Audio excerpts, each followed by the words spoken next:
Hello everyone. आज हम आपको 12th क्लास की नई सीरीज स्टार्ट करने जा रहे हैं बिजनेस स्टडीज़ की। सीबीएसई एनसीईआरटी बुक की फर्स्ट चैप्टर है इसका, nature and significance of management. ये आप लोगों की डिमांड पे हमने नई सीरीज स्टार्ट कर दी है। तो देखिए, फर्स्ट चैप्टर स्टार्ट करते हैं हम, nature and significance of management. Management क्या होता है? अगर हम कोई भी काम करते हैं, कोई भी हमें गोल चाहिए, किसी गोल को अचीव करने के लिए हमें जो है कुछ चीज़ें मैनेज करनी पड़ती है, प्लानिंग करनी पड़ती है उस चीज़ की, उसको मैनेज करना पड़ता है, तभी हम गोल को अचीव कर पाते हैं। जैसे हम एग्जांपल लेते हैं, टाटा स्टील की इंडस्ट्री थी, तो उसका मैनेजमेंट बहुत अच्छा था, जिससे वो बहुत ज़्यादा ग्रो हुई और उसका बहुत ज़्यादा नाम हुआ।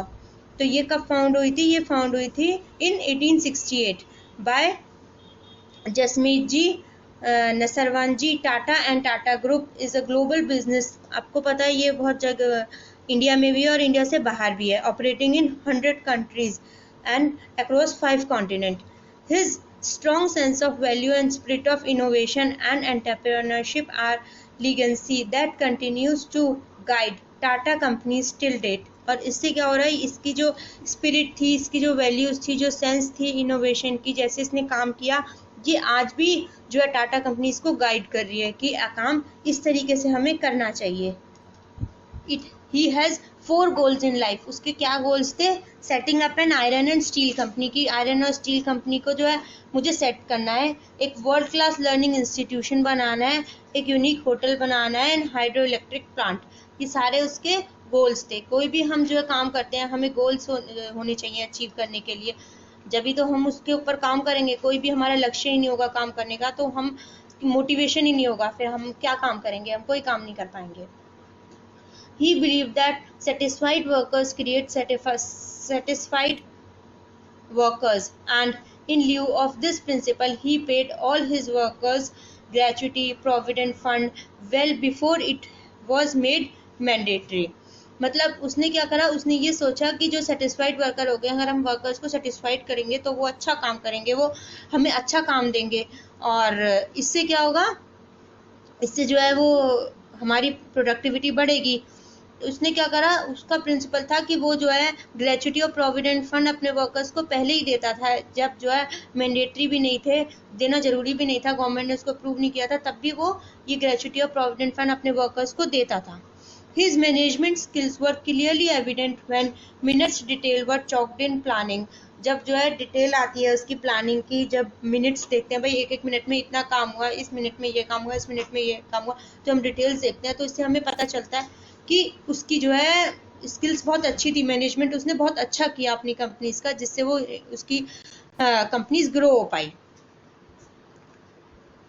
टाटा ग्रुप टुडे हैज 29 सी लिस्टेड टाटा एंटरप्राइजेस। बहुत सारी उसकी लिस्टेड कंपनीज हैं, जैसे Tata Steel, Tata Motors, Tata Consultancy Services, Tata Power, Tata Chemical. बहुत सारी इंडस्ट्रीज हैं जिसके आप नाम आजकल जानते हैं। टाटा है strong sense of social responsibility. उसके पास सोशल रिस्पॉन्सिबिलिटी भी थी। उसने ये सोचा कि हमारी समाज के प्रति भी कोई रिस्पॉन्सिबिलिटी बनती है। They balance economic prosperity, environmental responsibility and social benefits for the community. उसने जो है सारी कम्युनिटी के बेनिफिट्स को देखा और अच्छा एनवायरनमेंट बनाया अपनी कंपनी में, और इसके थ्रू ये बैलेंस, सारी चीज़ें बैलेंस करके एक साथ चलाइए Tata group of industries. Tata group is build on the foundation of trust. किस फाउंडेशन पे बिल्ड हुआ ये? ट्रस्ट की फाउंडेशन पे, एंड ट्रांसपेरेंसी, कि सब कुछ ट्रांसपेरेंट है, सब लोग आके देख सकते हैं, पूछ सकते हैं। Building such huge enterprise, sustaining and running them profitability are possible only through effective and efficient management. ये सब काम करना, प्रॉफिट गेन करना और इतनी बड़ी एम्पायर को रन करना, ये सब किस लिए पॉसिबल हो पाया? कि उसकी मैनेजमेंट अच्छी थी, and coordination at all levels, सभी लेवल्स पे कोऑर्डिनेशन भी बहुत अच्छा था उसका। तो इससे हमें क्या पता चलता है कि अगर हम मैनेजमेंट अच्छा करेंगे तो हमारी कंपनी ग्रो होगी। तो अब हम चैप्टर स्टार्ट करते हैं। ये तो हमने एक एग्जांपल लिया था टाटा ग्रुप ऑफ इंडस्ट्रीज का, जो बिल्ड हो पाई अच्छे मैनेजमेंट की वजह से। अब हम स्टार्ट करते हैं chapter. The above case is an example of a successful organization, वो सक्सेसफुल हो पाई, which is amongst the top countries in India. It has risen to top, ऊपर क्यों गई है? Because it has a quality of management, management उसका अच्छा था। Management is required in all kind of organisation, सभी ऑर्गेनाइजेशन में मैनेजमेंट की जरूरत पड़ती है। दोज मैन्युफैक्चरिंग हैंडलूम्स, चाहे वो अपने घर में मैन्युफैक्चर कर रहे हो हैंडलूम्स, ट्रेडिंग कर रहे हो in consumer goods and providing hair style services and even in non business organisation, सभी चीज में मैनेजमेंट की जरूरत पड़ती है। अगर मैनेजमेंट नहीं होगा तो काम अच्छा नहीं हो पाएगा। अब हम यहाँ पर एक और एग्जांपल लेते हैं, जैसे एक 38 ईयर ओल्ड वुमेन थी and who grew up in the rural district, rural district में रहती थी वो, नामची के साउथ सिक्किम में रहती थी। She was very good in art and craft, particularly wax models. वो क्या करती थी? आर्ट एंड क्राफ्ट उसका अच्छा था। वो वैक्स मतलब कि मोम जो होता है उससे उसको मोल्ड करके तरह तरह की चीजें बनाती थी। She loves to make candle, वो कैंडल बनाती थी। And often she make into toys, toys भी बना देती थी। And small pieces of art with wax and used it as a gift for her friends and relatives, वो उनको gift करती थी अपने फ्रेंड्स और रिलेटिव्स को। Samita was never happy with the condition of the women in her district, वो अपनी district में जो है वुमेन की कंडीशन थी उनसे हैप्पी नहीं थी, क्योंकि most of them were poor and jobless. So she plan to do something to solve this problem, उसने सोचा कुछ काम किया जाए ये प्रॉब्लम को सॉल्व करने के लिए। In August 2012 she met Abhishek Lama, वो अभिषेक लामा से मिली, the branch manager of NEDFI, Namchi branch का वो ब्रांच मैनेजर था। एंड अ फाइनेंशियल कॉर्पोरेशन, एक फाइनेंशियल कॉर्पोरेशन थी, which support local people with skill development programme and also channelise them into a revenue generating activities, कि भाई जिससे पैसा आए ऐसी एक्टिविटीज में वो लोगों को इन्वॉल्व करे, ऐसी ऑर्गेनाइजेशन का वो ब्रांच मैनेजर था। Samita got interested, वो उसमें इंटरेस्टेड हुई। I love making candles, then why not convert my hobby into a venture and involve these rural women also, ये जो गांव की लेडीज हैं उनको भी मैं इन्वॉल्व कर लूं। She thought, उसने सोचा। This led to establishment of Namchi designer candle, इससे क्या हुआ? नामची डिजाइनर कैंडल establish हुई with the help of NEDFI, some financial institutions and support from different stakeholders, ठीक है, ये सब स्टैब्लिश हो गई। अब आगे क्या हुआ? अब आगे हुआ Namchi designer candles has 100% women as employees, सारी जो है लेडीज को लगाया गया उसमें एम्प्लॉयज काम करने के लिए। And they also produce variety of candles, बहुत सारी कैंडल्स वो प्रोड्यूस करते थे। During Diwali they produce customised candle, वो दिवाली के टाइम पर कैसे अलग अलग तरह के कैंडल प्रोड्यूस करते थे, मेंट फॉर द ओकेजन, किसी ओकेजन के लिए, जो पर्टिकुलर ओकेजन के लिए मेंट बनी हो। These candles, theme candle has been a success in Sikkim as its demand increases on yearly basis, ये बहुत सक्सेस हुई क्योंकि इसकी डिमांड बढ़ती गई, सिक्किम में जो है हर साल इसकी डिमांड बढ़ती गई। Namchi designer candles has been receiving numerous awards, बहुत सारे अवार्ड्स भी मिले, such as North East Women Entrepreneur of the 15-16 for Sikkim and Sri Mantra Shankar Mission of Guwahati on 26 April 2018 at New Delhi, उसको बहुत सारे अवार्ड भी मिले। A typical day in Samita's life consists of the series of interrelated and continuous functions. She has to plan a special festive collection for Diwali, Diwali के लिए उसे अलग collection बनानी पड़ती थी। This means organizing more funds and recruiting more workers, वो ये इसके लिए उसे क्या चाहिए था? होता था भाई ज़्यादा पैसे चाहिए और ज़्यादा वर्कर्स चाहिए। She has to regularly communicate with her supplier, supplier से उसे रोज उसे बात करनी पड़ती थी, to ensure that deadlines regarding delivery of goods are met. In course of day, she met customers for general feedback, वो फीडबैक के लिए भी लोगों से मिलती थी, भाई उसकी कैंडल्स कैसी हैं, लोग फीडबैक मांगते हैं कि कैसे लोगों को पसंद आई, उसमें कोई कमी है तो उसको वो ठीक करती थी। And any suggestions that they may have. Samita is managing Namchi Designer Candles, जो is the principal managing your school, जैसे प्रिंसिपल अपना स्कूल में तुम्हारा स्कूल मैनेज कर रही है। They all manage organizations, मतलब कि सभी ये जो तुम्हारे स्कूल का प्रिंसिपल है ये सभी ऑर्गेनाइजेशन को मैनेज कर रहे हैं। Schools, hospitals, shops and large corporations are all the organization with diverse goals that are aimed at achieving something, जो कुछ ना कुछ अचीव करना चाहते हैं और वो एक ऑर्गेनाइजेशन को मैनेज कर रहे हैं ताकि वो कुछ गोल्स अचीव कर पाएं।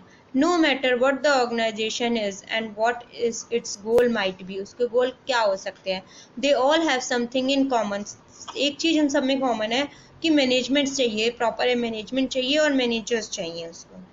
They have absorbed that Sumita's work as the manager consists of the series of different activities. बहुत सारे काम करने पड़ते थे उसे और functions aimed at achieving the goals of organization.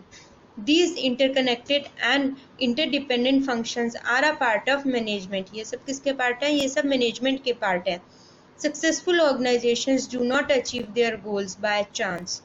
जो सक्सेसफुल ऑर्गेनाइजेशन होते हैं वो उन्हें अपने गोल्स बाय चांस नहीं मिलते, but by following a deliberate process called management. उन्हें एक मैनेजमेंट प्रोसेस करना पड़ता है, अपने ऑर्गेनाइजेशन में मैनेजमेंट सही से करनी पड़ती है, तभी उनको अपने गोल्स मिल पाते हैं। अब हम डेफिनेशंस ऑफ मैनेजमेंट डिस्कस करेंगे। Management is the process of designing and maintaining an environment in which individuals working together in groups efficiently accomplished selected aims। मतलब मैनेजमेंट क्या होता है? Management the process of designing and maintaining an environment, एक ऐसा environment maintain करती है इन विच individual, जिसमें एक इंडिविजुअल वर्किंग टुगेदर, जो काम कर रहा हो ग्रुप्स में, इफेक्टिवली अकम्प्लिश सेलेक्टेड एम, मतलब जो भी एम है, जो भी उसको काम दिया गया है, उसको वो अचीव करने के लिए वो बहुत एक साथ काम करता है और उसको इफेक्टिवली वो गोल्स को अचीव कर पाता है। तो is the process of designing and maintaining the environment, ऐसा एनवायरनमेंट मेंटेन करते हैं जिससे एक इंडिविजुअल ग्रुप में काम करके बहुत अच्छी तरह से एम को, अपने गोल्स को अचीव कर पाता है। मैनेजमेंट इज, ये किसने कहा था? ये कहा था हार्लॉर्ड, नूट्स एंड हेन विच ने। तो ये जो अलग अलग डेफिनेशन है अलग अलग नाम की, ये आपको अलग से याद करनी पड़ेंगी। एग्जाम्स में नाम दे के ही पूछ लेते हैं कि ये इसकी डेफिनेशन बताओ, जैसे हार्लॉर्ड नूस की डेफिनेशन बताओ, और अगर नहीं दिया हुआ तो आप कोई भी डेफिनेशन जो आपको आसान लगे वो आप याद कर सकते हैं, वो आप लिख सकते हैं। लेकिन अगर उन्होंने नाम दे दिया तो फिर आपको स्पेसिफाई करना पड़ता है कि इसकी डेफिनेशन ये है। Management is defined as the process of planning, organising, actuating and controlling an organization operation in order to achieve coordination of the human। ये क्या कह रहे हैं? ये कह रहे हैं रॉबर्ट जो थे, रॉबर्ट एल ट्वेलरी, क्या कहते थे? ये कहते थे मैनेजमेंट एक ऐसा प्रोसेस है जिसमें planning, organising, actuating and controlling organisation की में ये सब होने चाहिए in order to achieve coordination of human. भी सभी लोगों को एक साथ लेके आना चाहिए, जिससे जो एक साथ सभी कोऑर्डिनेट कर पाएँ, अपनी बात बता पाएँ, उनको कोई प्रॉब्लम है तो वो डिस्कस कर पाएँ। एंड मटेरियल रिसोर्सेज एसेंशियल, और जो भी रिसोर्सेज हैं जो उनको ज़रूरत है वो सब मिल पाए उनको in the effective and efficient attainment of objective, जिससे जो है उनका जो ऑब्जेक्टिव है, जो वो चाहते हैं, वो अच्छी तरह से वो अचीव कर पाए, जिससे जो है ऑर्गेनाइजेशन अपना ऑब्जेक्टिव अचीव कर पाए। अब ये थर्ड है, ये थे ये क्रीटनर, ये कहते थे management is the process of working with and through others. वो काम कर रहा है, मैनेजमेंट एक ऐसा प्रोसेस है जो काम कर रहा है अपने साथ भी और दूसरों के साथ भी, to effectively achieve organisational objective, जिससे ऑर्गेनाइजेशनल के ऑब्जेक्टिव अच्छे से अचीव हो पाए। By effectively using limited resources, जो भी रिसोर्सेज हैं उनको अच्छे से हम यूज़ कर पाएँ इन द चेंजिंग एनवायरनमेंट। जैसे हमारा एनवायरनमेंट चेंज हो रहा है, उसमें भी हम अपने रिसोर्सेज यूज़ करके और ऑब्जेक्टिव अपना फुलफिल कर पाएँ। तो कहने का मतलब एक ही है, बस सब जो है अलग अलग बात को एक ही बात को अलग अलग तरीके से कह रहे हैं। आपको जो भी अच्छा लगे आप उस डेफिनेशन को याद कर सकते हैं। Management is essential for all organisation, सभी के लिए जरूरी है मैनेजमेंट, बिग और स्मॉल, प्रॉफिट और नॉन प्रॉफिट, कोई भी ऑर्गेनाइजेशन हो, भाई जब मैनेजमेंट सही नहीं होगा तो काम सही होगा ही नहीं। सर्विस और manufacturing, management is necessary so that the individual make their best contribution towards group objective, जिससे वो अपना कंट्रीब्यूशन पूरा अच्छे से दे पाए। Managers at the top level spend more time in planning and organizing than managers at the lower level of the organization। जो ऊपर के लेवल के मैनेजर्स होते हैं वो ज़्यादा टाइम किस में देते हैं? भाई प्लानिंग और ऑर्गेनाइजिंग करने में, भाई प्लान कैसे करना है, कौन कौन से ऑब्जेक्टिव है उसको कैसे कैसे करना है, और उनको सबको एक साथ कैसे लाना है, ऑर्गेनाइज कैसे करना है, इन सब में वो ज़्यादा टाइम देते हैं। जो लोअर लेवल के होते हैं उन्हें इन सब चीज़ों को सोचने की, प्लान करने की ज़रूरत नहीं होती, उन्हें ज़रूरत होती है काम को करने की इफेक्टिवली। अब इसका मैनेजमेंट का कॉन्सेप्ट क्या है? Management is very popular term and has been used extensively for all type of activities, सभी एक्टिविटीज के लिए जरूरी है, and mainly for taking charge of different activities in any enterprise, किसी भी एंटरप्राइज में जो एक्टिविटीज होती हैं उन सबको करने के लिए, उन सबको मैनेज करने के लिए हमें मैनेजमेंट की जरूरत पड़ती है। As you have seen from the above example and case study that management is an activity, management क्या एक activity है which is necessary whenever there is a group of people working in an organization. People in the organization are performing diverse tasks but they are all working towards the same goal. अलग अलग काम कर रहे हैं एक organisation में लोग, लेकिन वो सब एक ही काम करना चाहते हैं, एक ही गोल अचीव करना चाहते हैं। Management aims at guiding their efforts towards achieving a common objective. Thus, management has to see that tasks are completed and goals are achieved. Management क्या देखता है? वो ये देखता है कि काम पूरा हुआ कि नहीं हुआ, और जो गोल्स जो हमने कहे थे वो अचीव हुए या नहीं हुए। With least amount of resources, जितने भी रिसोर्सेज अवेलेबल थे उनसे इन सब ने काम किया या नहीं किया। At the minimum cost, और कॉस्ट भी हमारी कम आनी चाहिए, जितनी हमारी कम कॉस्ट में ज़्यादा काम हो जाए उतना ही अच्छा है। Management has therefore been defined as the process of getting things done with the aim of achieving goal effectively and efficiently. ये सब हम पहले भी पढ़ चुके हैं। We need to analyze this definition. There are certain terms which require the elaboration. जैसे process क्या होता है, effectively क्या होता है और efficiently क्या होता है, अब हम इसके बारे में पढ़ेंगे। Process in the definition means the primary function, भाई वो क्या क्या काम करते हैं, कौन कौन से फंक्शंस अचीव करते हैं, और activities that management perform to get things done, काम करने के लिए कौन कौन सी एक्टिविटीज वो परफॉर्म करती है। दीज फंक्शंस आर कौन कौन से? Planning, organising, staffing, directing and controlling, ये सब फंक्शंस होते हैं which we will discuss later. हम बाद के चैप्टर्स में ये सब फंक्शंस अच्छे से पढ़ेंगे। बीइंग इफेक्टिव और doing effectively basically means that, effective का क्या मतलब होता है? फिनिशिंग द गिवन टास्क, जो हमें काम दिया गया वो हमने करा या नहीं करा। Effectiveness in the management is concerned with doing the right task, सही काम करना है, completing activities and achieving goals, goals को अचीव करना। In other words it is concerned with the end result, result हमें मिला या नहीं मिला। इफेक्टिव का मतलब है कि भाई ये काम कितना हुआ। But it is not enough to just complete the task, खाली का टास्क कंप्लीट करना इनफ नहीं है। There is another aspect also, being efficient, or as we say, doing efficiently. Efficiency means doing the task correctly. काम सही करा या नहीं करा, काम करा लेकिन गलत कर दिया तो कोई फायदा ही नहीं हुआ, तो काम सही भी होना चाहिए, and with minimum cost, और कम कॉस्ट लगा के होना चाहिए। This is the kind of a cost benefit analysis involved and the relationship between inputs and output. Inputs और outputs के बीच में क्या relation है। If by using less resources, that is input, more benefits are derived, हमें ज़्यादा benefit मिल रहा है, the efficiency has increased, efficiency बढ़ गई। Efficiency is also increased when the same benefits or output, fewer resources are used, come resources use करें और हमें benefits ज़्यादा मिले। And less costs are incurred, जब cost हमारी कम आई और हमारी output ज़्यादा मिला हमें, तो भी efficiency बढ़ गई। इनपुट रिसोर्सेज आर, कौन कौन से रिसोर्सेज इनपुट, हम क्या क्या डालते हैं, मनी देते हैं, मटेरियल देते हैं, इक्विपमेंट देते हैं, and persons required to do particular task, ये सब हमारे इनपुट्स होते हैं। Obviously management is concern with the efficient use of these resources. Management क्या कहता है, इन रिसोर्सेज को अच्छे से यूज करो, बिकॉज दे रिड्यूस कॉस्ट, इससे क्या होता है, कॉस्ट कम होती है, and ultimately lead to higher profit, और इससे क्या होता है, प्रॉफिट हमारा बढ़ जाता है। तो ये वीडियो हम यहीं पर ख़त्म करेंगे, इससे आगे हम नेक्स्ट वीडियो में डिस्कस करेंगे। अगर आपको अच्छा लगा हो तो प्लीज़ लाइक करें, शेयर करें, ज़्यादा से ज़्यादा अपने फ्रेंड्स को शेयर करें। Thank you for watching.